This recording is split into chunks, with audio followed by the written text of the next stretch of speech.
trade-off between internal and external. So typically, if you want high internal validity, you're going to give up external validity to get it. So typically people who want high internal validity will do their research in a laboratory where they can control all the extraneous variables, because they want to be able to say that it was exactly one thing that varied, and their main interest is trying to establish causality. On the other hand, some people are less concerned about cause and effect. They don't really care what caused something to happen. What they care about is results. If you know anyone in business, they're much more likely to care about what happens than why. So if you're interested in doing that, then you really want the effect. You know, I don't care why, what particular part of this intervention caused people to stop smoking. What I care about is the number of people who stopped smoking. All right, versus I need to know what it is about Nicorette that actually is the thing that makes people, helps people quit. Right? So typically people will have a main interest in one or the other of these things, and they'll trade off one for the other. Okay, so to give another example, besides the Nicorette, does lighting affect productivity? So you want to know whether people at work are more productive if the lights are bright or dim, say. All right, so we could do a number of different studies about this. One way to do this is to give people a production task in a laboratory. So, you know, make them assemble something out of Legos. And you could assign people to condition such that some people assemble the Legos when the room is really bright. Sometimes you change the lighting for some of them to be dim. And so you've got the bright group and the dim group, and you look at how quickly they assembled the thing correctly, and then you do your little statistical test and you infer whether the changes in lighting affected the productivity. Or you could go find offices where the lights are bright and find some offices where the lights are dim and try and figure out the productivity of the people in those different offices. So you measure the lighting in a bunch of offices, and you measure the productivity in a bunch of offices, and you try to see whether those things are associated in the field.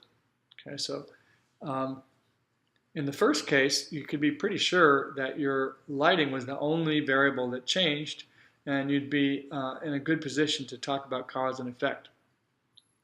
In the second study, you actually got people doing their real work, and if there's an association there, you're going to see it, and you'll be able to say, well, you know, in the brightly lit offices, people work better, or vice versa. It could be the darker offices, people work better. But if there's an association, you'll pick that up. But you won't be able to say whether it's the lighting or something else that's responsible for the better work of the people. So maybe if it's in the dim light, people do better work. Well, maybe that's because the supervisors in the dimly lit places are more laid back and they want it darker. And so, I mean, who knows? You know, it could be anything. So there is an illustration of the trade-off between the two. If you really want to know cause and effect, you do it in the lab, and you do things artificially. And if you really want to see what happens outside, and you don't care so much about cause and effect, then you go out and you sample things in the field. There are field experiments where there's good control and it's done in an external environment, but they're very rare. You have to find people who the researchers are willing to go do the work in the field, and that's not so hard to do, but a lot of people don't want to do that.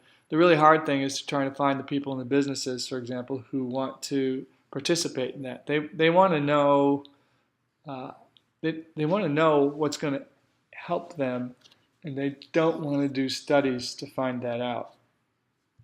They just want to do it. Okay. Dr. Scott wants to know whether men or women are perceived as better suited for managerial jobs. He has many college students view resumes of job applicant for a bank manager job.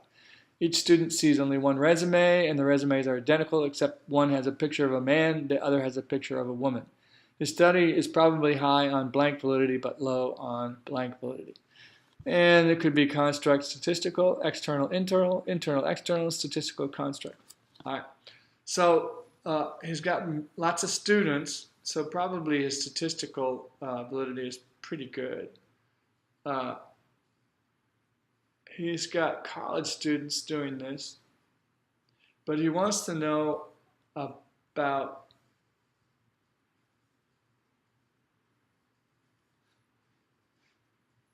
if he wants to know about managers and job applicants, then college students probably aren't the most appropriate folks for doing this. And if it's a bank manager, they're probably not mostly working in banks. So really like hiring managers in banks to be doing this if you really want to know whether the men or women are perceived as better suited for managerial jobs. So on the other hand, these resumes, in a real job setting, you get lots of resumes, and some of them are for men and some are for women. And if you get a bunch of resumes, you don't know if they're actually, the men and women are equally qualified for the job or not. But if you send people a resume that is identical except for a picture of a man or a woman, that's the only thing that's different, well then you've controlled everything but that one thing, and now you know that it's something about that one difference that matters. Now, if you have one picture of a man and one picture of a woman, and you get a nice big effect, you'll know that that picture was responsible for it, and what you intended was that one picture of a man stands for men and that one picture of a woman stands for women, and so you figure men or women, but actually it could be something else about the picture. Like maybe the man has a beard, and a lot of your participants think that guys with beards shouldn't be managers, or they look too bohemian or something, or maybe there's something in particular about the looks of the woman in the picture that are particular to that woman or that picture. And so there are things that vary with the picture that are potential confounds. So even though you got the result, it isn't necessarily the case that the thing that you manipulate or measure corresponds exactly to the construct that you wanted. Right? So that the manipulation there is an issue. Okay, well I didn't answer this question, but I suspect that you can from the discussion about what you trade off. I'm skipping some of the slides in the PowerPoint presentation, but I want to emphasize this part of the PowerPoint slide deck, which says 3 rules for causation. So you will see in much of Morling's book, the emphasis is on cause and effect. And so it's important that you know the stringent requirements for trying to conclude that something causes something else. So these are the 3 rules that you would need to satisfy in order to tell yourself or somebody else that A causes B. They are covariance, temporal precedence, and internal validity. So covariance means that the independent variable and the dependent variable go together. When one changes, so does the other. Temporal precedence means that A comes first in time. And internal validity means there can be only one. So here's an example study. Some people wanted to know if chamomile can soothe the colicky baby. So colic is a behavioral phenomenon where a young baby just screams and cries and no apparent reason. They're not wet. Don't seem to be hungry. They can't figure it out. So what did they do? Well, they had a randomized clinical trial that involved 68 colicky but otherwise healthy infants, ages 2 to 8 weeks. So the participants in this study were colicky babies and their parents. Okay, so one group received either an herbal tea, served warm or cool, made with German chamomile, and the other was placebo tea. So we have 2 teas, and the parents don't know what's in it. They just say, here's the tea. Okay, and somebody who's doing the study is keeping track of who got which tea. And then they let them try it out for a while, and then they collected data on whether or not the tea was effective in making the kids calm down and feel better. Okay, so each infant was offered either the tea or placebo with every bout of colic up to 150 milliliters, a little more than half a cup, no more than 3 times a day. So every baby got treated with tea, but some of the babies got chamomile and some of them got placebo tea. And later, after a week, parents reported that tea eliminated colic in 57% of the infants, and placebo was helpful in only 26%. No adverse effects were noted in either group. So it looks like the chamomile tea was about twice as effective as the placebo tea. And parents didn't know. All they knew is they had a baby who was crying a lot and they couldn't figure out what the matter was. The hypothesis by the physicians doing this study was that the colic comes from some kind of intestinal distress. So, when you're newborn, your intestines aren't used to working, and so yeah, could be mighty uncomfortable. So chamomile is supposed to help soothe that. Anyhow, so that's why they did the study. But we want to know about the rules. Covariance. So covariance means the 2 things go together. There's an association, a relation between the 2. Okay, well, we talk about the placebo and the chamomile, and that's 57% versus 26%. So there's a strong association there. There's a big difference in the colic depending on the kind of tea they got. So there's that. Rule 1, good. Rule 2, temporal precedence. A comes first, therefore before B. Okay, so in order for the chamomile to be a cause of reduction in colic, the chamomile has to come first. And in this case it does. So they were colicky babies to begin with, and then they introduced the tea, and then they saw whether there's a change, a reduction in colic. So introduce the chamomile, look at the outcome. Introduce the placebo, look at the outcome. So the manipulation comes before the outcome, and that's what you need in order to have cause and effect. The effect never comes before the cause. Internal validity. So there can be only one. Okay, so what they did was, in order to try and establish that, was make the tea the same in either group except for the chamomile. So, I mean, they randomly assign people. This is a randomized clinical trial. They randomly assign people to get either the placebo or the chamomile tea.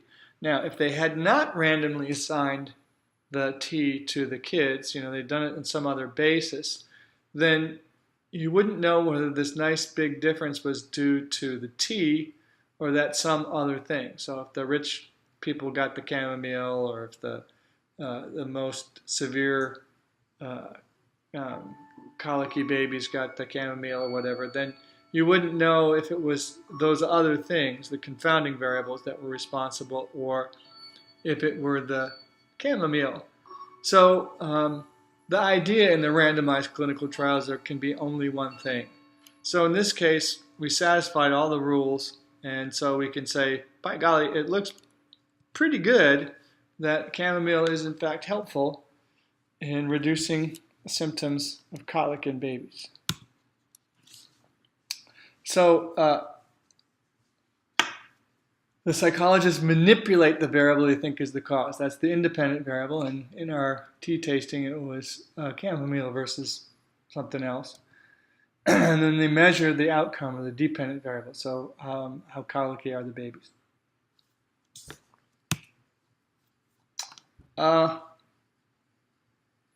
Okay, so these are the questions you want to ask. How well was the independent variable manipulated? So in this case, you had the two kinds of tea, so that's not bad. You could actually have some chemist or something, verify that the treatments were different. How well was the dependent variable measured? Now here you've got, in this case, we have parents' reports. So when we see that the placebo was helpful in 26%, that's a quarter of the cases. So either the babies are getting better, or the parents, by taking part in this study, are feeling like they ought to say that it's helpful, and so because after all these researchers are going to all this trouble to try and make the baby feel better. Or maybe it's something of both. But the difference between the two, that shouldn't be attributable to the quality of the measurement here. There's no reason to think that in the chamomile tea that it would suddenly be much more likely to tell you the truth or be dishonest than in the placebo tea. All right, so whenever you ask people in a survey to tell you stuff, you got to worry about whether they're telling you the truth. But in this case, that wouldn't interfere with this particular inference, because the only thing that's different between the two is the active ingredient. Okay, so how big is the difference? How big is the effect? Okay, well, there was a statistical test that was significant, and then the difference in this case, so I don't have a value of D or correlation to show you, but it would be quite big if it's twice the response rate for one versus the other. That's going to be a big value of D. External validity. To whom or what can we generalize this effect? We don't know much about these babies, 68 colicky babies. We don't know how they were sampled. They may or may not be representative of a larger baby population. So this could be something of a question in this study. Internal validity. So they did this quite well. They did this randomized clinical trial, so they randomly assigned people, and the parents didn't know who got what. The participant, the child, didn't know they were part of a study because they were too young to know anything about that. So that is not likely to be a problem. Okay. Here are a couple of examples of studies that you might want to read and ask yourself about the claims and the priorities. And I'm not going to do this one. I'm going to instead go here, and I want you to ask yourself these questions. So what validity is appropriate to interrogate for every study? What validities are not always relevant? Why is it hard for researchers to achieve all four in any single study? Which of the two validities are most often in trade-off? Which validity is most under the researcher's control? So I want you to think about that. Ask yourself these intriguing questions. And at the end of the chapter, you should be able to be a little more nuanced in your evaluation of studies. So instead of saying, is the study valid or that's not a valid study, you want to ask questions like, what about the construct validity? How well did they measure the variables? Are they reliable? Are they valid? Is external validity relevant? I mean, do we really want to relate the results of the study to other populations of people, from men to women, from college students to the population in general? Can the study support a causal claim? So Did we satisfy the covariance requirement, the temporal order, temporal precedence, the internal validity requirement? So can we confidently say that the alternative explanations are ruled out? Those are the kinds of things that you want to be asking, as opposed to, is the study valid? And that's it for Chapter 3.